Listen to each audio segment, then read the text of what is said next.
All right, we'll continue with Coosa Christian, Coach Mark O'Brien. And Coach, if you will introduce the guys that you brought with you today and give us an outlook for the 2021 season for Coosa. We'd appreciate it this morning. Yeah, to the right of me is Dylan Edwards. He's ninth grade, and then Jai Mostella. He's going to be 11th grader, and then Cleto Bryant. He's going to be a ninth grader, and DJ Smith's also going to be a ninth grader.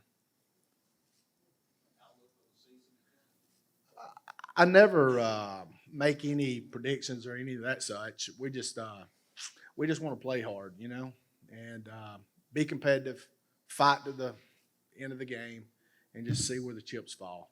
So I'm not really much of an outlook guy, if you don't mind. Well, the one thing that struck me this morning, I believe, as you went down there, there was, 3 ninth graders in that group up there? Yeah. So, young football team this year. Very, very, very young. I think we have 3 seniors, and I would say the bulk of our athletes are all ninth graders. Yeah, so we're extremely young.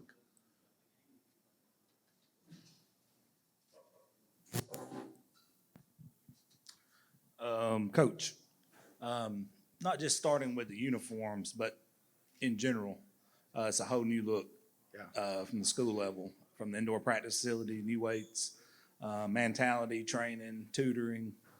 Talk about the overall process, because like you said, you're in love with the process more than the games. You've said that many times before. Yeah. Just talk about from day one to now, what that process has looked like for those who are not inside the program and does not know. It's all accountability, right? And so we hold the kids accountable literally every second that I'm breathing. I'm trying to hold them accountable, whether it's through the grades or through the mandatory tutoring, through nutrition. We monitor their weight. We monitor, we don't have one strength coach in the weight room. We've got anywhere from 5 to 7 at all times. So we're monitoring their reps.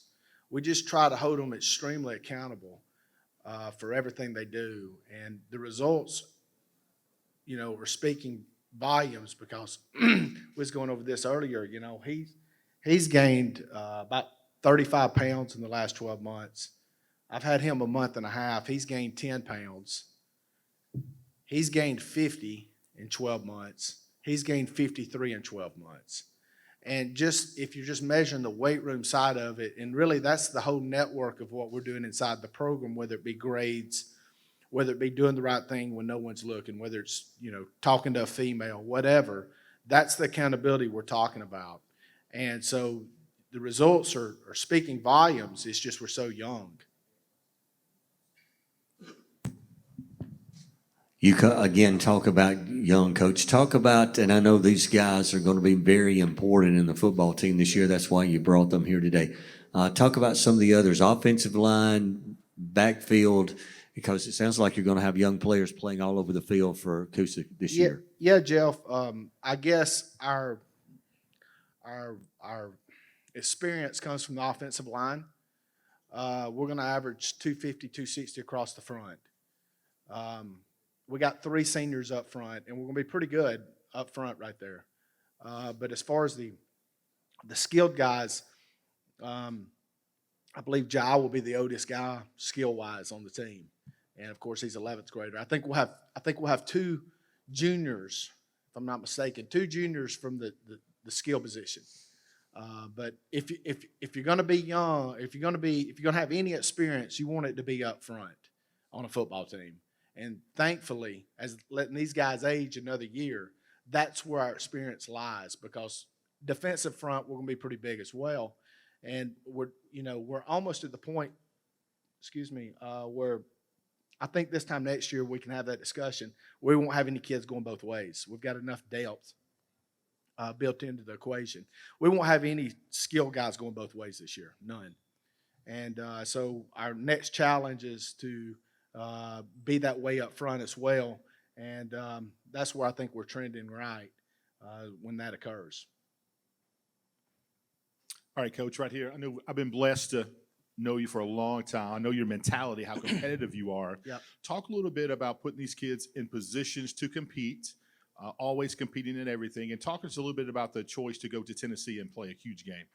Yeah, well, the choice to go to Tennessee was pretty easy for me. We sold our home game out. We made $5,000, and I thought, hey, you know what? This is good exposure for the kids. So going up to Gatlinburg at that point was a no-brainer. No knock on any team that we replaced it with. I just didn't know if we could get better going that route, and I felt like going up to Gatlinburg and play a semifinal team, get the kids exposure, and really what I'm doing that for is to prepare for next year, because this year we'll go up on Wednesday, we'll practice Wednesday, Thursday, play on Friday, and all I'm doing is prepping them for next year, what we're going to do, because every game next year, home or away, we'll be going to a hotel room on Thursday night. And so that was the reason behind the madness right there. I'm just teaching them how to prepare themselves mentally for a ball game, because I want them out of that flow of stuff at the high school. It's just, all it is just, walls, and fodder and all that bad stuff. And so we've made the decision next year to take these kids to the hotel room every Thursday. We was going to do it this year. I ran out of money. That's why I did the Gatlinburg Trail. And what was your other question? I'm sorry. About the mentality, because I know you like to let the kids compete at every level. Talk about how that builds your program. Well, the mentality's king. I mean, chemistry's king for sure, but mentality's king. And they're going to get a glimpse of this here in about 9 days from now. Okay? It's when we do our camp. And it's going to be really, really hard. And it's even tough for the coaches. It's tough for me, man. I'm getting old. And so we bring as you know, my background. And so we try to bring that mentality inside that camp. And they won't know what actually sleep looks like in 9 days. Yes, the old Fort McClellan camp for sure. Coach Gross and I had designed that. And I did it actually before then. That's what Jeff and I was talking about when I was at Cleveland. We did a Hell Week camp, right? And it's, because my background is the SEAL teams, right? So I just brought that SEAL team mentality into that deal at Cleveland. And then John and I, Coach Gross and I, we kind of really made it take off when I went to Oxford to be his OC. And now we're bringing it back, okay? So the National Guard is going to come back and support this camp. And it's a real kick in the teeth. So, yeah, it's going to be really hard for these guys. It's the hardest thing these kids have ever done. I can guarantee them that. Coach O'Brien, Yes, my sir. buddy. Yes, sir. Let's talk about the jerseys, man. Let's talk about the inspiration behind those jerseys and kind of changing the color scheme. Well, the inspiration's simple. Believe it or not, that was not the first pick of jersey. We was going to here's some tidbit for you. We had signed with an Under Armour deal. We got an Under Armour deal, and so we was going to the true UCLA look. This is not the UCLA look. This is what most people think UCLA look is, but it's really not. And so I ordered the original UCLA look, and Under Armour called me back, and they said, we can't do those. We are being sued by UCLA. And they were suing UCLA. So UCLA was suing them. They were suing UCLA. Breach of contract, something like that. But they had signed a $350 million deal with UCLA, and the contract didn't work out. And so UCLA owned those color rights, and they would not let Under Armour use those color rights.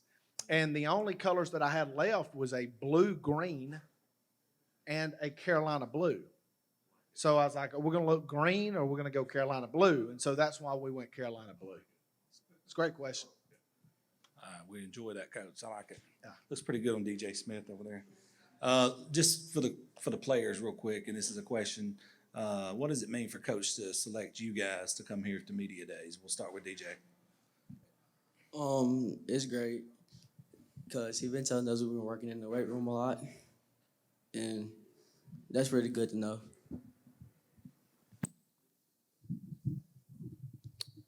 It tells us that we work the hardest in the weight room, and it means a lot. It's like a compliment to us. Unfortunately, That's a true statement right there. It feels great to be picked, and he's been telling how we've been working hard in the weight room. It feels good that he picked us. That it makes us feel like we were one of the best. Coach, you're obviously a local guy, if no one knows it, Emma Sampson, if I'm Yes, not sir. correct. Yes, sir. You've coached in the area, but not Etowah County. Talk about how great it was to come back to your hometown and try to influence these young people as a teacher and a coach Yeah, that's in your hometown. Yeah, it's an amazing deal, actually. You know, when I got out of this deal, when I left my last deal and I opened up my business, I thought I'd never get back into it, to be frank with you. I had no desire to get back into it. And so the situation presented itself, and I told myself the only way I would ever get back into a situation is if we could do A, B, C, D, and E, and the administration would follow A, B, C, D, and E. And fortunately, they've done that. It's the best administration I've ever worked for because the last one was abysmal. Okay, I became very jaded toward administrators because, just to be frank, I found most of them to be liars. All right, and that's not real politically correct, but I don't really care. All right, this one right here has been incredible, and they're letting us do things the way we need to do it to be successful, and they're staying out of my way. A lot of times politics gets involved when you're on that train and you're rolling, and silly politics, usually daddy ball politics or someone with money politics, and they've stayed off the train and they're letting me work, and I've never had one administrator of that school, one board member of that school come to me and play politics with me, and it's the first situation I've ever been in where I'm not having to play any politics. And it's kind of, the way we're setting this deal is kind of a dream I've had for 20 years. I'm like, if the situation ever presented itself the right way, I would entertain it. Otherwise, I'm out. I don't play well with others. I just don't. It's my personality. I offend people. I rub people the wrong way, and I don't play well with others. And so the situation had to be ideal for me to get back into this deal, and it's more than ideal. The principal that I'm working with is the best principal in the state of Alabama, hands down. And it's the best situation I've ever been in, hands down, or I wouldn't do it. Any other questions this morning for Coosa? All right, Coach. Guys, good luck in 2021 to Coosa Christian, and thanks for being with us this morning. Thank y'all for all you do. Thank you. Appreciate it.